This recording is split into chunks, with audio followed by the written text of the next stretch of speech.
నమస్కారం, సుఖీభవ్కు స్వాగతం. ఈరోజు సుఖీభవ్లో తరచూ మూత్రానికి వెళుతున్నారా? పసిపిల్లల్ని పక్కన పడుకోబెట్టుకోవటం మంచిదే. కాఫీని అతిగా తాగుతున్నారా? తలనొప్పి ఎప్పుడు ప్రమాదం. ఇంకా హెల్త్ టిప్. షుగర్ జబ్బుతో బాధపడుతున్నప్పుడు తరచూ మూత్రానికి వెళ్ళటం అనేది చాలా సాధారణమైన విషయం. అయితే షుగర్ జబ్బు లేకపోయినా తరచూ మూత్రానికి వెళ్లాల్సి వస్తుంటే అది ఖచ్చితంగా సమస్యే. మూత్రాశయం అతిగా స్పందిస్తున్నప్పుడు ఇలా జరుగుతూ ఉంటుంది. కొద్ది పరిమాణంలో మూత్రం చేరగానే బ్లాడర్ నిండిపోయిందని మూత్రాశయం నుంచి మెదడుకు సంకేతాలు వెళ్ళిపోతూ ఉంటాయి. ఓవర్ యాక్టివ్ బ్లాడర్గా పిలిచే ఈ సమస్యకు అసలు కారణాలు, చికిత్స, నివారణ మార్గాల గురించి ఇప్పుడు తెలుసుకుందాం. రోజుకి 6 నుంచి 8 సార్లు మూత్ర విసర్జనకు వెళ్ళటం లేదా సుమారుగా 2 లీటర్ల మూత్రాన్ని విసర్జించటం మనందరిలోనూ సహజం. అయితే కొంతమందికి మాత్రం మూత్ర విసర్జన అన్నది ఒక పెద్ద సమస్యగా మారిపోతుంది. ప్రతి 10 నిమిషాలకోసారి బాత్రూంకి వెళ్లాల్సి వస్తూ ఉంటుంది. ఎంత ఆపుకుందామనుకున్నా ఆపుకోలేకపోతూ ఉంటారు. అతిమూత్రం సమస్యను షుగర్ జబ్బుకు సంకేతంగా భావించి పరీక్షలు చేయించుకుంటే మధుమేహం ఏమీ లేదని తేలుతూ ఉంటుంది. షుగర్ జబ్బు లేకుండా ఇలా తరచూ మూత్రానికి వెళ్లాల్సి రావటానికి వెనుక మన మూత్రాశయం అతిగా స్పందించటమే ప్రధాన కారణమని చెబుతారు డాక్టర్లు. ఓవర్ యాక్టివ్ బ్లాడర్ అంటే మనం నీళ్ళ సంచి సాధారణంగా ఒక 200 ml కానీ 300 ml కానీ నిండిన తర్వాత మనకి తెలుస్తుంది యూరిన్ రావాలి అన్న సంగతి. ఓవర్ యాక్టివ్ బ్లాడర్లో ఏమవుతుందంటే మనకు బ్లాడర్ కొంచెం ఒక 50 ml 30 ml నిండినా సరే మాటిమాటికి యూరిన్ వస్తూ ఉంటుంది. యూరిన్కి వెళ్ళడం అర్జెంట్ అవ్వడం, లేదంటే యూరిన్ కంట్రోల్లో లేకపోవడం, ఆపుకోలేకపోవడం అనేది జబ్బేనండి. దీనివల్ల దాన్ని అంటారు వాళ్ళ పేషెంట్ ఒక మెంటల్ పీస్ ఒకటి డిస్టర్బ్ అవుతుంది. పగలు ఎక్కువగా వస్తుందా, నైట్ ఎక్కువగా వస్తుందా అన్న దాన్ని బట్టి కూడా వాళ్ళ ఆరోగ్యం దెబ్బతినే అవకాశం ఎక్కువ ఉంటుంది. నిద్ర సరిగ్గా లేకపోవడం వల్ల వాళ్ళ మానసిక స్థితి కూడా దెబ్బతింటుంది. సో అంటే కంపల్సరీ ఇది తరచుగా రావడం గ్యారంటీగా జబ్బే అండి. దీన్ని సింపుల్గా లైట్గా తీసుకునే అవకాశం లేదు. సాధారణంగా మన కిడ్నీలు రోజు మొత్తానికి సుమారుగా 2 నుంచి 3 లీటర్ల వరకు మూత్రాన్ని తయారు చేస్తూ ఉంటాయి. ఇలా తయారైన మూత్రం మూత్ర నాళాల ద్వారా ఎప్పటికప్పుడు మూత్రాశయాన్ని చేరుతూ ఉంటుంది. మూత్రాశయం పూర్తిగా నిండగానే మూత్రాన్ని బయటకు పంపించేయాల్సిందిగా మన మెదడుకు ఇదిగో ఇలా సంకేతాలు వెళతాయి. మెదడు నుంచి తిరిగి ఆదేశాలు అందగానే మనం మూత్ర విసర్జన చేస్తూ ఉంటాం. అయితే తరచూ మూత్రానికి వెళ్లే వారిలో ఈ సంకేతాల వ్యవస్థ గాడి తప్పుతూ ఉంటుంది. మూత్రాశయం నిండకుండానే మెదడుకు రాంగ్ సిగ్నల్స్ వెళ్ళిపోతుంటాయి. నరాల బలహీనత, నరాల ప్రాబ్లం ఉన్న వాళ్ళకి ఎక్కువగా వస్తుంది. అంటే పార్కిన్సనిజం కానీ లేదా పక్షవాతం వచ్చిన వాళ్ళకి కానీ నరాల ప్రాబ్లం ఉన్న వాళ్ళకి ఇట్లా వస్తుంది. లేదు అనంటే మనకి దాన్ని ఏమంటారు, మగవాళ్ళు ఉంటారు కొంతమందికి యూరిన్ ద్వారం చిన్నదైపోతుంది. ద్వారం చిన్నదైపోయినా ముక్కేసి యూరిన్ పోతుంటారు. ముక్కేసి నాకు బాగానే పోతుంది అనుకుంటారు. వాళ్ళకి ఏమవుతుందంటే కొంత సమయం తర్వాత యూరిన్ సంచి పాడైపోతుంది. యూరిన్ సంచి పాడైపోవడం వల్ల దాన్ని ఏమంటారు, తరచుగా ఇంకా మళ్ళీ వస్తున్నట్టు అనిపిస్తూ ఉంటుంది. యూరిన్ సంచి కొంచెం నిండినా సరే ప్రతిస్పందిస్తుంది. మనకి షుగర్లో మెయిన్గా యూరిన్ ఎందువల్ల వస్తుందంటే షుగర్ కంట్రోల్లో లేదు, అది డయూరెటిక్లా పనిచేస్తుందండి. షుగర్లో బ్లడ్లో ఎక్కువ అవడం వల్ల మనకి కిడ్నీ నుంచి ఫిల్టర్ అయిపోయి దాంతోపాటు షుగర్తో పాటు యూరిన్ కూడా ఫిల్టర్ అయిపోయి యూరిన్ సంచి నిండిపోయి తరచుగా వస్తుంది. అప్పుడు షుగర్ ఉన్న వాళ్ళు మనం యూరిన్ పోసుకుంటే కనీసం 300 ml 400 ml అట్లా యూరిన్ పోసుకుంటారు. మనకి ఓవర్ యాక్టివ్ బ్లాడర్లో అట్లా ఉండదండి. ఓవర్ యాక్టివ్ బ్లాడర్లో మనకి పోసుకున్నప్పుడు కొంచెమే వస్తుంది. అతను చెప్తాడు, నేను చాలా కొంచెమే పోసుకుంటున్నానండి, కానీ ప్రతిసారి ఎక్కువసార్లు వెళ్ళవలసి వస్తుందని. మూత్రం తరచుగా రావటం అన్నది కొన్నిసార్లు యూరిన్ ఇన్ఫెక్షన్ వల్ల కానీ 50 ఏళ్లు పైబడిన వారిలో ప్రోస్టేట్ గ్రంథి పెరగటం వల్ల కానీ జరుగుతుంది. కొన్నిసార్లు ఎన్ని పరీక్షలు చేయించినా దీనికి నిర్దిష్టంగా కారణం తెలియకపోవచ్చు. మూత్ర విసర్జన తర్వాత బ్లాడర్ పూర్తిగా ఖాళీ అవుతుందా లేదా అన్నది పరీక్షించాలి. దీన్ని పోస్ట్ వైడల్ రెసిడ్యువల్ యూరిన్ అంటారు. ఇది ఎక్కువగా ఉంటే మూత్రం పూర్తిగా ఖాళీ అవ్వటం లేదని అర్థం. ఇలాంటి వారికి సిస్టోస్కోపీ మూత్రనాళంలో గొట్టం వేసి చూసే పరీక్ష అవసరం.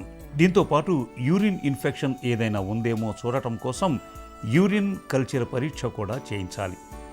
ఏ కారణమూ తెలియకపోతే యూరో డైనమిక్ టెస్ట్ అనే పరీక్ష కూడా చేయాల్సి ఉంటుంది. చిన్న వయసులో ఉన్నవారు ఎక్కువసార్లు మూత్రానికి వెళ్లాల్సి రావటం అంత ప్రమాదకరమేమీ కాదు. ఓవర్ యాక్టివ్ బ్లాడర్ని స్పెసిఫిక్గా డయాగ్నోస్ చేయడం అన్నది టెస్ట్ గట్టా లేదండి. It is a diagnosis of exclusion అంటారు. అంటే అన్ని టెస్టులు చేసి ఇది కాదు అంటే మనం నిర్ధారించుకొని చివరాకరణ ఇది ఓవర్ యాక్టివ్ బ్లాడర్ అని నిర్ధారిస్తారు సాధారణంగా.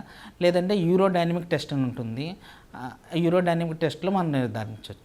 అంటే ఎటువంటి కారణం వలన ఇట్లా యూరిన్ సంచి ప్రతిస్పందిస్తుంది అన్నది మనం చూసుకోవాలండి. అంటే నరాల బలహీనత ఉన్నదా, కింద ఏదైనా అడ్డు ఉన్నదా, లేకపోతే వేరేదే ఇంకా ఏదైనా ఏ ప్రాబ్లం ఉన్నదో చూసుకొని ప్రాబ్లమ్ని ట్రీట్ చేసుకోవాలి.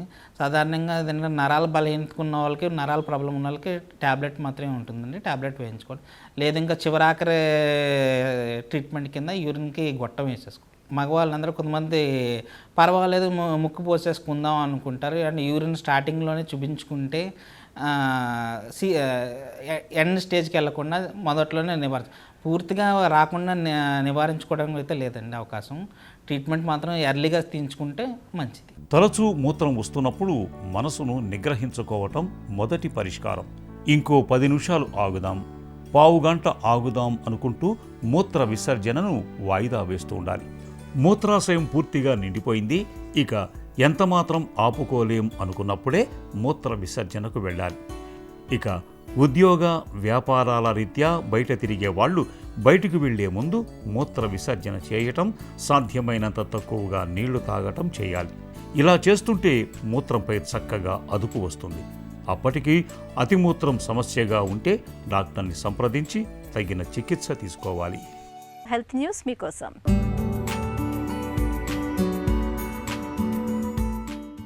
పిల్లలు పుట్టాక వారికి ఊహ తెలిసే వరకు వారిని తమ పక్కలో పెట్టుకోవటం మన దగ్గర తల్లులకు అలవాటు. ఇలా చేయటం వల్ల సమయానికి పాలివ్వడానికి సౌకర్యంగా ఉంటుందని, పిల్లలు ధైర్యంగా ఉంటారని, తల్లిదండ్రులతో దగ్గరతనం ఏర్పడుతుందని నమ్ముతారు. కానీ పాశ్చాత్య దేశాల్లో ఇందుకు భిన్నంగా 9 నెలలు రాగానే పిల్లల్ని విడిగా పడుకోబెట్టేస్తారు. వారికంటూ ప్రత్యేక గదుల్ని కేటాయిస్తారు. అయితే పసితనంలో పిల్లల్ని పక్కలో దగ్గరగా పడుకోబెట్టుకోవటం వల్ల భవిష్యత్తులో వాళ్ళు స్వతంత్రంగా నిర్ణయాలు తీసుకోలేరని, వారిలో పలు మానసిక సమస్యలు తలెత్తుతాయని నమ్ముతారు చాలామంది. ప్రస్తుతం మన దేశంలోనూ పిల్లల్ని దూరంగా పడుకోబెట్టుకోవటమే మంచిదని నిపుణులు సూచిస్తున్నారు. అయితే పిల్లల్ని తల్లులు పక్కలో పడుకోబెట్టుకోవటం వల్ల వచ్చే నష్టమేమీ లేదని చెబుతోంది ఒక తాజా అధ్యయనం. ఇంగ్లాండ్లోని ఎసెక్స్ యూనివర్సిటీకి చెందిన పరిశోధకులు 17,000 మంది చిన్నారులపై 11 ఏళ్ల పాటు పరిశోధనలు చేసి ఈ విషయాన్ని వెల్లడించింది.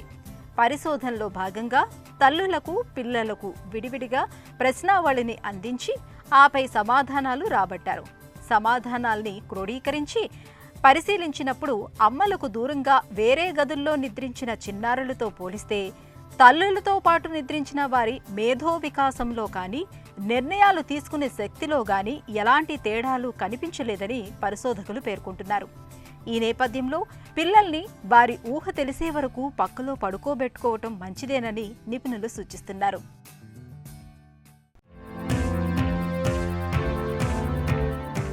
గింజ మట్టిలో పడితే మొక్కవుతుంది, అదే పొట్టలో పడితే మనకు బలమవుతుంది. ప్రతిరోజు గుప్పెడు మొలకెత్తిన గింజల్ని నోట్లో వేసుకుంటే చక్కటి ఆరోగ్యం సొంతమవుతుందని చెబుతారు నిపుణులు. మనం తీసుకునే ఆహారంలో గింజ ధాన్యాలే ఆరోగ్యాన్ని కలిగిస్తాయి. మామూలు గింజల కంటే మొలకలు వచ్చిన గింజలలోనే పోషక విలువలు సమృద్ధిగా లభిస్తాయి. ముడి ధాన్యాల కంటే, మామూలు గింజల కంటే మొలకెత్తిన గింజలు త్వరగా జీర్ణమవుతాయి. గింజలు మొలకెత్తే సమయంలో వాటిలో క్లోరోఫిల్ శాతం ఎక్కువగా ఉంటుంది. రక్తహీనతతో బాధపడే వారికి క్లోరోఫిల్ ఒక అద్భుతమైన ఔషధంగా పనిచేస్తుంది. షుగర్ జబ్బుతో బాధపడే వాళ్ళు ప్రతినిత్యం ఉదయం పూట ఉపాహారంగా మొలకెత్తించిన గింజల్ని తీసుకోవటం వల్ల వారిలో షుగర్ జబ్బు చక్కగా అదుపులో ఉంటుంది. గింజలు మొలకెత్తేటప్పుడు జరిగే రసాయనిక మార్పుల వల్ల విటమిన్లు, పీచు పదార్థాల శాతం అనూహ్యంగా పెరుగుతుంది. ఇవన్నీ మన పొట్టలో జీర్ణక్రియను సవ్యంగా ఉంచుతాయి. మొలకెత్తిన గింజలను శరీరానికి శక్తినిచ్చే ఎంజైముల ఖజానాగా చెప్పుకోవచ్చు. మొలకెత్తిన గింజలలో పిండి పదార్థాలు తక్కువగా ఉంటాయి. మాంసకృత్తులు, విటమిన్ల శాతం బాగా ఎక్కువగా ఉంటుంది. ఎదిగే వయసులో ఉన్న పిల్లలకు మొలకల్ని ప్రతినిత్యం ఆహారంగా అందించటం చాలా మంచిది. మొలకలను పచ్చిగా తినలేని వారు గింజలను తాలింపు వేసి అందులో సన్నగా తరిగిన ఉల్లి ముక్కలు, కొత్తిమీరను చల్లి ఆ మిశ్రమంలోకి కొద్దిగా నిమ్మరసాన్ని పిండి తీసుకుంటే ఎంతో రుచిగా ఉంటుంది. పొద్దున్న లేవగానే కాఫీ తాగందే మనలో చాలా మందికి రోజు మొదలవదు. మనలో కొంతమందికి కాఫీ తాగడం అనేది పెద్ద వ్యసనంగా ఉంటుంది. చాలా తరచుగా కాఫీ తాగేస్తూ ఉంటారు. కొందరైతే భోజనానికి ముందు, తర్వాత కూడా కాఫీని సిప్ చేస్తూ ఉంటారు. నిజానికి ఈ ధోరణి ఏమంత మంచిది కాదు. అతిగా కాఫీ తాగడం వల్ల మనకు మంచి కంటే చెడే ఎక్కువగా జరుగుతుందని చెబుతారు నిపుణులు. కాఫీని అతిగా తీసుకోవటం వల్ల తలెత్తే అనర్థాలు ఎలా ఉంటాయో ఇప్పుడు తెలుసుకుందాం. వేడివేడి కాఫీ గొంతులోకి దిగుతుంటే ఆ మజానే వేరు. వెంటనే ఎక్కడ లేని హుషారు వచ్చేస్తుంది. అప్పటిదాకా ఉన్న నిస్సత్తువ మటుమాయమైపోతుంది. మెదడు చురుకుగా పనిచేస్తుంది. ఇదంతా కాఫీలోని కెఫీన్ మహత్యమే. ఇది కేంద్ర నాడీ వ్యవస్థను ప్రేరేపిస్తుంది. ఫలితంగా చురుకుదనం, హుషారు వస్తుంది. కాఫీ తాగిన గంటలోపు రక్తంలో కెఫీన్ స్థాయిలు తారాస్థాయికి చేరుకుంటాయి. దీని ప్రభావం 4 నుంచి 6 గంటల వరకు కనపడుతుంది. అయితే దీంతో కొన్ని ఇబ్బందులు లేకపోలేదు. ముఖ్యంగా నిద్రలేమితో బాధపడేవారు సాయంత్రం పూట కాఫీ తాగకపోవటమే మంచిది. ఇక అతిగా కాఫీ తాగటం వల్ల మూత్రం ఎక్కువగా వస్తుంది. దీంతో ఉప్పు, నీరు ఎక్కువగా బయటికి వెళ్ళిపోయి ఒంట్లో నీటి శాతం తగ్గి డీహైడ్రేషన్ బారిన పడే ప్రమాదం ఉంది. ఇక ఇప్పటికే ఛాతీలో మంట వంటి సమస్యలతో బాధపడేవారు కాఫీని ఎక్కువగా తాగకుండా ఉండటమే మేలు. కాఫీలోని కెఫీన్ జీర్ణాశయంలో ఆమ్లం ఎక్కువగా ఉత్పత్తి అయ్యేలా చేస్తుంది. ఇది ఛాతీలో మంట, పులితేనుపుల వంటి సమస్యలకు దారితీయచ్చు. కెఫీన్ రక్తపోటు పెరిగేలా చేస్తుంది. కాబట్టి హై బీపీ బాధితులు కాస్త జాగ్రత్తగా ఉండాలి. మనం తిన్న ఆహారంలోని కాల్షియంను శరీరం గ్రహించుకునే ప్రక్రియకు కెఫీన్ అడ్డు తగులుతుందని చెబుతారు నిపుణులు. కాబట్టి ఒంట్లో కాల్షియం మోతాదులు తక్కువగా ఉన్నప్పుడు కాఫీకి దూరంగా ఉండాలి. భోజనం చేయటానికి గంట ముందు, ఆ తర్వాత గంట వరకు కాఫీ, టీలను తీసుకోవటం హానికరమని ICMR హెచ్చరిస్తోంది. ఐరన్ శోషణ ప్రక్రియలో కెఫీన్ అంతరాయం కలిగించే ప్రమాదం ఉంది.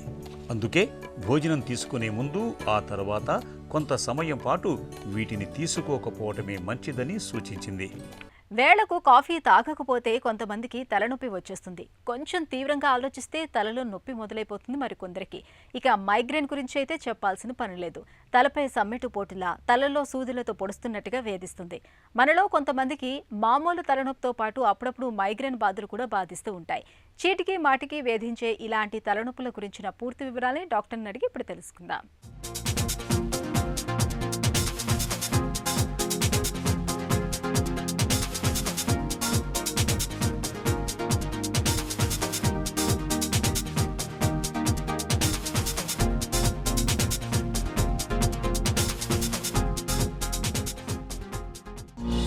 ప్రైమరీ హెడేక్స్ అంటే ఏంటి?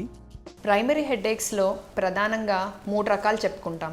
ఒకటి టెన్షన్ టైప్ హెడేక్, ఒకటి మైగ్రేన్ హెడేక్, మూడోది క్లస్టర్ హెడేక్. ఈ పాపులేషన్ స్టడీస్ ప్రకారం చూసుకుంటే, అంటే జనరల్గా ఈ పాపులేషన్లో టెన్షన్ టైప్ హెడేక్స్ అనేవి చాలా ఎక్కువగా చూస్తూ ఉంటాం. పేషెంట్ డాక్టర్ దగ్గరికి వచ్చి చూపించుకొని డాక్టర్ దగ్గర చూస్తే మోస్ట్ కామన్గా మైగ్రేన్ టైప్ ఆఫ్ హెడేక్స్ అనేవి ఎక్కువగా చూస్తూ ఉంటాం. ఈ క్లస్టర్ హెడేక్ అనేది ట్రైజమినల్ ఆటోనామిక్ సెఫలాల్జియాస్లో ఒక భాగం. ఇందులో క్లస్టర్ హెడేకే కాకుండా పెరాక్సిస్మల్ హెమిక్రీనియా, క్రానిక్ పెరాక్సిస్మల్ హెడేక్ అని కూడా వేరే రకాలు ఉంటాయి. మైగ్రేన్ ఎందుకు వస్తుంది? చికిత్స ఏంటి? మైగ్రేన్ హెడేక్ అనేది పార్శ్వ నొప్పి అని అంటాం. ఈ మైగ్రేన్ హెడేక్లో తలలో ఒకవైపు తలనొప్పి వస్తుంది. దాన్ని హెమిక్రేనియల్ హెడేక్ అని అంటాం. ఒకసారి కుడివైపు, ఒకసారి ఎడంవైపు, లేదా ఒకవైపుతో స్టార్ట్ అయ్యి తలంతా కూడా రావచ్చు. ఇది చాలా సివియర్గా ఉండటమే కాకుండా దాంతో పాటు వికారము, వాంతులు అవ్వడము, లైట్ చూస్తే ఇబ్బంది, ఫోటోఫోబియా అని అంటాం, లేదా ఏమన్నా చిన్న సౌండ్లు కూడా తట్టుకోలేకపోవడం, ఫోనోఫోబియా అని అంటాం. ఈ అసోసియేటెడ్ ఫీచర్స్ అనేవి ఉంటాయి. ఈ మైగ్రేన్ హెడేక్లో 4 ఫేజెస్ ఉంటాయి. ఒకటి ప్రోడ్రోమ్, నెక్స్ట్ ఆరా, నెక్స్ట్ హెడేక్ ఫేజ్, లాస్ట్ది పోస్ట్డ్రోమ్. సో ఈ ఒక్కొక్క ఫేజ్కి సంబంధించి కారణం అనేది డిఫరెంట్గా ఉంటుంది. అండర్లయింగ్ ప్యాథోజెనిసిస్ అనేది మారుతుంది. మైగ్రేన్ అనేది కార్టికల్ స్ప్రెడింగ్ డిప్రెషన్ అని ఒక థియరీ ప్రకారం ఎక్స్ప్లెయిన్ చేయాలంటే, మన బ్రెయిన్లో ఒక అలలాగా నరాలు డీపోలరైజ్ అవుతాయి. అవి డీపోలరైజ్ అయినప్పుడు ట్రైజమైనల్ వాస్క్యులర్ సిస్టమ్ అనేది సెన్సిటివ్గా మారుతుంది. ఇప్పుడు మన రక్తనాళాల చుట్టూతా నరాలు ఇన్నోవేషన్ అనేది ఎక్కువగా ఉంటుంది. అవి ట్రైజమైనల్ నర్వ్స్ అని అంటాము. సో ఈ కార్టికల్ స్ప్రెడింగ్ డిప్రెషన్ మూలంగా ఈ నరాల లోపల రక్తనాళాల చుట్టూతా ఉన్న ట్రైజమైనల్ ఆఫరెన్స్ అనేవి చాలా సెన్సిటివ్గా మారుతాయి. అవి సెన్సిటివ్గా మారటం మూలంగా ఇన్ఫ్లమేటరీ చేంజెస్ అనేవి వస్తాయి. మన మెనింజియస్ అంటే బ్రెయిన్ చుట్టూతా ఉన్న కవరింగ్స్లో ఇన్ఫ్లమేటరీ చేంజెస్ అనేవి వస్తాయి. ఎప్పుడైతే ఈ పెయిన్ సెన్సిటివ్ మెనింజెస్లో ఇన్ఫ్లమేటరీ చేంజెస్ అవి సివియర్గా వచ్చినాయో అది హెడేక్కి దారితీస్తుంది. అక్యూట్ అబార్టివ్ ట్రీట్మెంట్స్ లేదా ప్రొఫిలాక్టిక్ ట్రీట్మెంట్ అని 2 రకాలుగా ఇస్తూ ఉంటాం. ఒకవేళ హెడేక్ సివియరిటీ కనుక బాగా ఎక్కువగా ఉంటే అప్పుడు అక్యూట్ అబార్టివ్ ట్రీట్మెంట్స్ వాడతాం. దీనికి ఎన్ఎస్ఐడ్స్ అని, నాన్ ఎన్ఎస్ఐడ్స్ అని 2 కేటగిరీస్లో ట్రీట్మెంట్ ఇస్తూ ఉంటాం. ఎన్ఎస్ఐడ్స్ కింద మన నాప్రాక్సిన్, ఐబుప్రోఫెన్, ఆస్పిరిన్ ఈ డ్రగ్స్ అన్నీ ఇస్తాం. నాన్ ఎన్ఎస్ఐడ్స్ అంటే పారాసిటమాల్, అసిటమినోఫెన్ అనేవి ఎక్కువగా ఇస్తూ ఉంటాం. ఒకవేళ ఈ ట్రీట్మెంట్కి గనక రెస్పాండ్ అవ్వకపోతే ఆ అక్యూట్ మైగ్రేన్ ఇంకా పవర్ఫుల్గా ఇంట్రావాస్క్యులర్ కానీ ఇంట్రావీనస్గా కానీ ఇంజెక్షన్స్, కిట్రోలాక్ ఇంజెక్షన్స్ అవి కూడా ఇస్తూ ఉంటాం. ఒకవేళ వీటికి కూడా రిలీఫ్ లేకపోతే కనుక ట్రిప్టాన్స్, సుమాట్రిప్టాన్, ఆల్మోట్రిప్టాన్ అని అడ్వాన్స్డ్ ట్రీట్మెంట్ ఆప్షన్స్ కూడా ఇప్పుడు అందుబాటులో ఉన్నాయి. అదే ఒకవేళ హెడేక్ సివియరిటీ కనుక ఎక్కువ అవుతుంది, 4 or 5 episodes in a month మనం పని చేసుకోలేనంత సివియర్గా హెడేక్స్ వస్తున్నాయి అని అంటే కనుక వాళ్ళు కంపల్సరీ ప్రొఫిలాక్టిక్ ట్రీట్మెంట్ అనేది వాడాల్సి ఉంటుంది. ఈ ప్రొఫిలాక్టిక్ ట్రీట్మెంట్ అనేది యూజువల్లీ 3 months ఇస్తాం. ఒకవేళ తగ్గకపోతే 6 months వరకు కూడా పొడిగిస్తాం. ఈ ప్రొఫిలాక్టిక్ ట్రీట్మెంట్లో calcium channel blockers, beta blockers, tricyclic antidepressants అని వేరియస్ కేటగిరీస్ ఉంటాయి. అయితే మనం సాధారణంగా బీటా బ్లాకర్స్లో ప్రొప్రనోల్ అనేది వాడుతూ ఉంటాము. కాల్షియం ఛానల్ బ్లాకర్స్లో ఫ్లునరజీన్ అనేది వాడుతూ ఉంటాము. ఒకవేళ ఈ ఫస్ట్ లైన్ డ్రగ్స్కి రెస్పాండ్ అవ్వకపోతే గాబపెంటిన్, కార్బమజెపిన్ అని సెకండ్ లైన్ డ్రగ్స్, టోపిరమేట్ అని యాంటీ కన్వల్సన్ డ్రగ్స్ కూడా వాడుతూ ఉంటాము. టెన్షన్ హెడేక్ అంటే ఏంటి? చికిత్స ఎలా ఉంటుంది? టెన్షన్ హెడేక్ అనేది కూడా ఒక టైప్ ఆఫ్ ప్రైమరీ హెడేక్. అయితే ఈ టెన్షన్ టైప్ ఆఫ్ హెడేక్లో మైగ్రేన్లో ఉన్నంత సివియర్ హెడేక్ లేకపోయినా కూడా 2 వైపులా రావడం, తల నొక్కేసినట్లు అయిపోతుంది అని చెప్పి పేషెంట్స్ యూజువల్లీ డిస్క్రైబ్ చేస్తూ ఉంటారు. ఈ tension type of headache usually stress ఎక్కువ ఉండే వాళ్ళల్లో, నిద్ర తక్కువ పోవడం, స్ట్రెయిన్ అవ్వడము, ఆల్కహాల్ తీసుకోవడం లాంటి కారణాల మూలంగా ట్రిగర్ అవుతూ ఉంటుంది. ఈ టెన్షన్ టైప్ హెడేక్ కూడా ఎప్పుడైనా ఒకసారి వస్తే దాన్ని ఎపిసోడిక్ అని అంటాము. పద్దాకా వస్తే కనుక పర్సిస్టెంట్ అంటాం. 15 days కంటే ఎక్కువగా నెలలో వస్తే కనుక దాన్ని chronic tension type of headache అని అంటాం. ఈ క్రానిక్ టెన్షన్ టైప్ ఆఫ్ హెడేక్కి వెళ్ళిపోతున్నారు పేషెంట్స్ అని అంటే కనుక వాళ్ళకి డెఫినెట్గా మనం ప్రొఫిలాక్టిక్ ట్రీట్మెంట్ స్టార్ట్ చేసుకోవడం అనేది చాలా ఇంపార్టెంట్. ఇందులో కూడా ఒకవేళ పెయిన్ సివియరిటీ ఉంటే అక్యూట్ అబార్టివ్ ట్రీట్మెంట్స్ కింద ఎన్ఎస్ఐడ్స్ కానీ నాన్ ఎన్ఎస్ఐడ్స్ కానీ వాడతాము. ప్రొఫిలాక్టిక్ ట్రీట్మెంట్కి usually tricyclic antidepressants like amitriptyline, nortriptyline drugs లేదా serotonin, norepinephrine reuptake inhibitors, venlafaxine, desvenlafaxine, mirtazapine లాంటి మందులు వాడుతూ ఉంటాము. మిక్స్డ్ హెడేక్స్ అంటే ఏంటి? ఎలాంటి చికిత్స తీసుకోవాలి? ఏదైనా కాంబినేషన్లో వస్తూ ఉంటే దాన్ని మిక్స్డ్ టైప్ ఆఫ్ హెడేక్స్ అని అంటాము. మైగ్రేన్ విత్ టెన్షన్ హెడేక్ ఉండొచ్చు, అలాంగ్ విత్ క్లస్టర్ హెడేక్ కూడా ఉండొచ్చు. వీటికి కూడా ఒకవేళ సివియర్గా ఉంటే కనుక ఎన్ఎస్ఐడ్స్ ఇవ్వటం అక్యూట్ అబార్టివ్ ట్రీట్మెంట్ కింద లేదా ప్రొఫిలాక్టిక్ ట్రీట్మెంట్ చేసుకుంటాము. ప్రైమరీ హెడేక్స్పై ఎలాంటి అవగాహన అవసరం? ఈ ప్రైమరీ హెడేక్స్ అనేవి యూజువల్గా ఏదో ఒక ట్రిగర్ ఫ్యాక్టర్ అనేది ఉంటేనే వస్తాయి. ఫర్ ఎగ్జాంపుల్ మైగ్రేన్ తీసుకున్నాము. మైగ్రేన్ హెడేక్ అనేది ప్రెసిపిటేట్ అవ్వడానికి మనకి కొన్ని కారణాలు ఉంటాయి. అవి స్ట్రెస్ అవ్వచ్చు, నిద్ర సరిగా పోకపోవడం, డీహైడ్రేషన్, వేళకి తిండి సరిగా తినకపోవడం, ఎక్కువగా స్క్రీన్స్కి ఎక్స్పోజర్ ఉండడం, లౌడ్ నాయిసెస్కి ఎక్కువగా ఎక్స్పోజ్ అవ్వడం, అలాగే అలవాట్లు ఆల్కహాల్, స్మోకింగ్ కానీ, ఎక్కువ కెఫినేటెడ్ డ్రింక్స్ అంటే ఈ గ్యాస్ ఉన్న డ్రింక్స్ అవి ఎక్కువ తాగడము, లేదా కొన్ని రకాల ఫుడ్స్, కొంతమందికి చీజ్, నట్స్ లేదా చైనీస్ సాల్ట్ అది ఎక్కువ ఉన్న ఫుడ్స్ అంటే జంక్ ఫుడ్స్ అవి ఎక్కువ తీసుకోవడం, ఇవన్నీ ట్రిగర్ ఫ్యాక్టర్స్ అని అంటాం. ఈ ఫ్యాక్టర్స్లో ఏదో ఒకటి ఉంటేనే ఈ మైగ్రేన్ హెడేక్ అనేది స్టార్ట్ అవటం జరుగుతుంది. సో ఒకవేళ ఈ ఫ్యాక్టర్స్లో ఏమైనా పేషెంట్ ఐడెంటిఫై చేయగలిగితే, ఈ ఫ్యాక్టర్స్ని మనం కొంత అవాయిడ్ చేయగలిగితే సగం ట్రీట్మెంట్ అక్కడ అయిపోయినట్టే. 50% of the headaches cut short అయిపోతాయి. మిగతా 50% మెడిసిన్స్ ద్వారా మనం తగ్గించుకోవడానికి వీలవుతుంది. అలాగే హెడేక్ ఉన్నా కూడా పర్లేదులే ఏదో ఒక చిన్న హెడేకే అని అశ్రద్ధ చేయటం కూడా మంచిది కాదు. ఒకవేళ హెడేక్తో పాటు ఏమన్నా ఫీవర్ ఉంటున్నా, వామిటింగ్ సివియర్గా అయిపోతున్నా, కళ్ళు ఇన్ఫెక్షన్ కానీ, కంటి చూపు కోల్పోవడం కానీ, చెయ్యి కాలు వీక్నెస్ వస్తున్నా, ఈ రెడ్ ఫ్లాగ్స్ అని అంటాం. సో హెడేక్తో పాటు ఇలాంటి రెడ్ ఫ్లాగ్స్ ఏమన్నా ఉంటే వెంటనే హాస్పిటల్కి వెళ్ళి ట్రీట్మెంట్ తీసుకోవడం అనేది చాలా ఇంపార్టెంట్. ఈ జాగ్రత్తలతో పాటు healthy food, fresh fruits and vegetables include చేసుకోవడం డైట్లో చాలా important, along with regular exercise.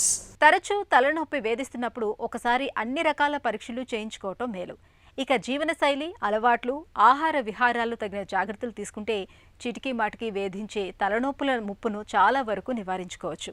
ఇక ఈరోజు కార్యక్రమాన్ని ముగించే ముందు ఒక చిన్న చిట్కా మీకోసం. బహిష్టు నొప్పితో బాధపడుతున్నప్పుడు అర చెంచాడు వసపొడిని కలిపిన గోరువెచ్చటి నీళ్లను రోజుకు 2 సార్లు తాగటాన్ని అలవాటు చేసుకోండి. వేధించే నెలసరి బాధల నుంచి మంచి ఉపశమనం లభిస్తుంది.